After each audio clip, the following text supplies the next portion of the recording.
Kerajaan Majapahit adalah kerajaan Hindu-Buddha terakhir di Nusantara yang berdiri pada abad ke-13. Majapahit konon berdiri setelah Kerajaan Singasari runtuh pada 1292 Masehi atau pada abad ke-13.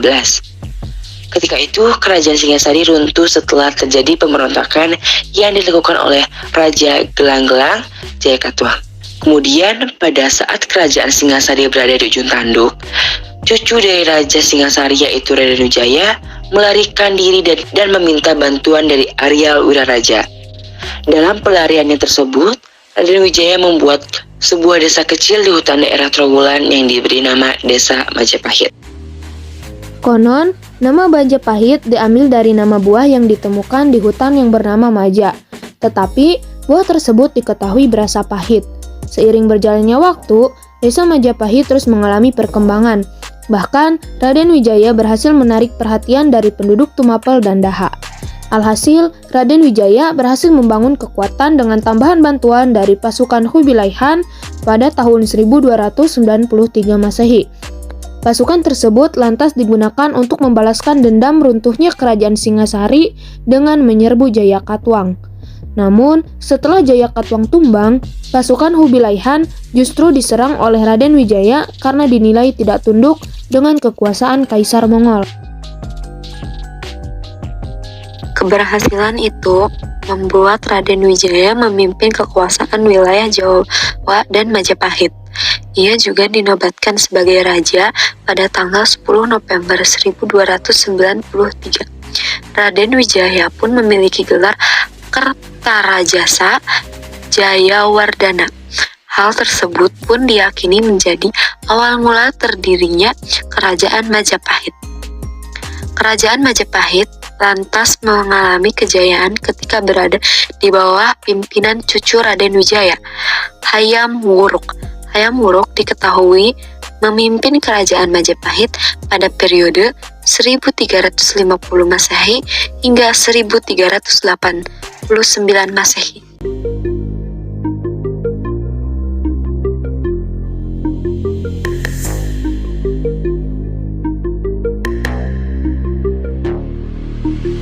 Berkat kepemimpinan Hayam Wuruk dan Gajah Mada, kehidupan politik dan stabilitas nasional Majapahit sangat terjamin. Hal ini disebabkan pula sebab kekuatan tentara Majapahit dan angkatan lautnya sehingga semua perairan nasional dapat diawasi. Majapahit juga menjalin hubungan dengan negara-negara atau kerajaan lain. Hubungan dengan negara Siam, Burma, Kamboja, Annam, India, dan Cina berlangsung dengan baik. Dalam membina hubungan dengan luar negeri, Majapahit mengenal moto Mitreka Satata, artinya negara sahabat. Pada masa itu, sistem kerajaan Majapahit adalah sistem pemerintahan teratur.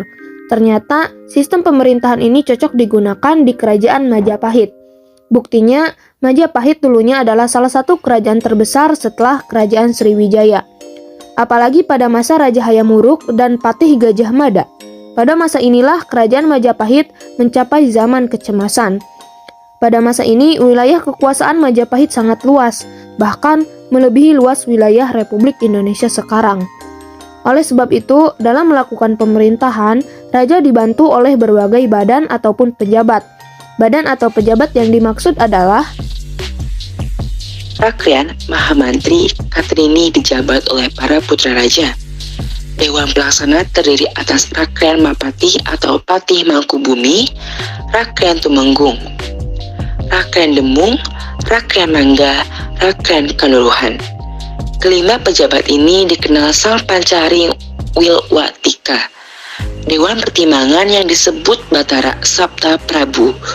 Badan Peradilan yang disebut Sabto Papati Dharma Diyaksa, yaitu badan atau pejabat yang khusus menangani persoalan keagamaan.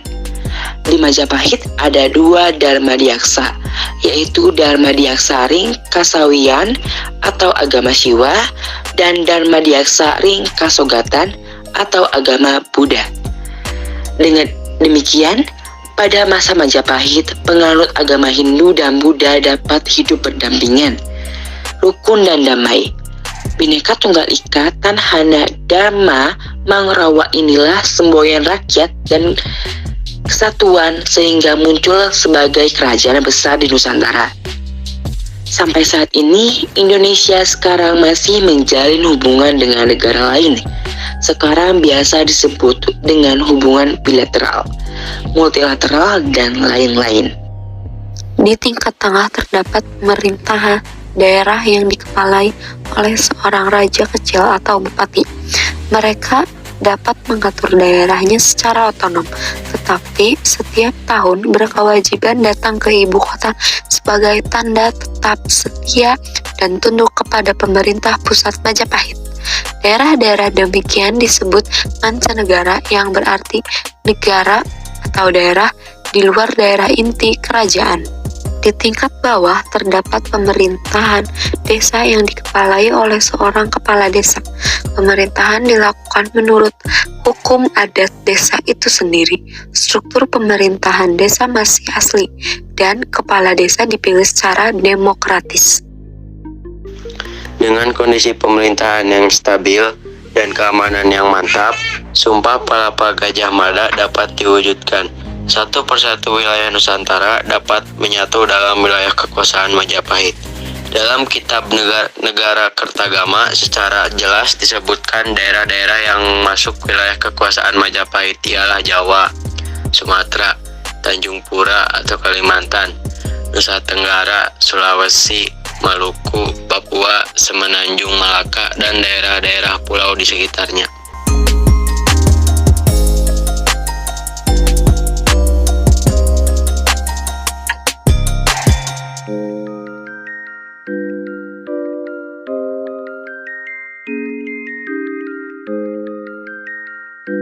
Bidang ekonomi, Hayam Wuruk menaruh perhatian pada pertanian dan perdagangan dengan menjadikan Tuban sebagai salah satu pusat perdagangan Majapahit.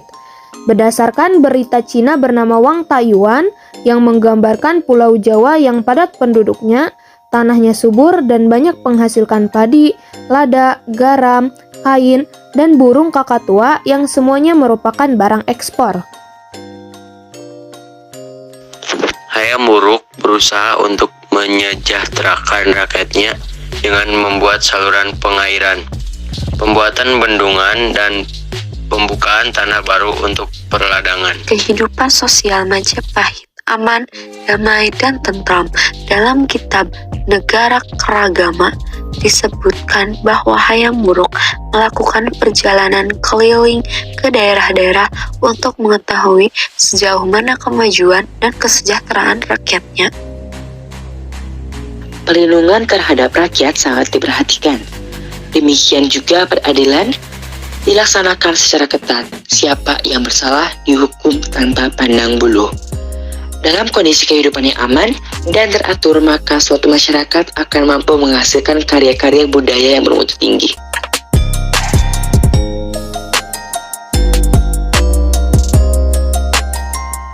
Yang pertama, meninggalnya Hayam Wuruk. Melemahnya kekuasaan Majapahit dimulai setelah mangkatnya Raja Hayam Wuruk pada 1389 dan Mahapatih Gajah Mada pada 1364. Selepas pemerintahan Raja keempat Majapahit tersebut, situasi kerajaan menjadi semakin tak terkendali akibat perebutan tahta kerajaan dan pergolakan politik. Tahta kemudian diwariskan kepada Wikramawardhana yang terakhir adalah menantunya sendiri. Di masa pimpinan Wikramawardhana tercetuslah Perang Regrek atau Perang Paregrek yang menjadi cikal bakal kemunduran Majapahit. Yang kedua yaitu tercetusnya Perang Paregrek. Pengangkatan Wikramawardhana pada 1389 untuk menggantikan Hayam Wuruk ditentang oleh anak Hayam Wuruk, yaitu Bre Wirabumi, penguasa kerajaan timur Majapahit. Wirabumi lantas menuntut singgasana Majapahit dari Wikramawardhana.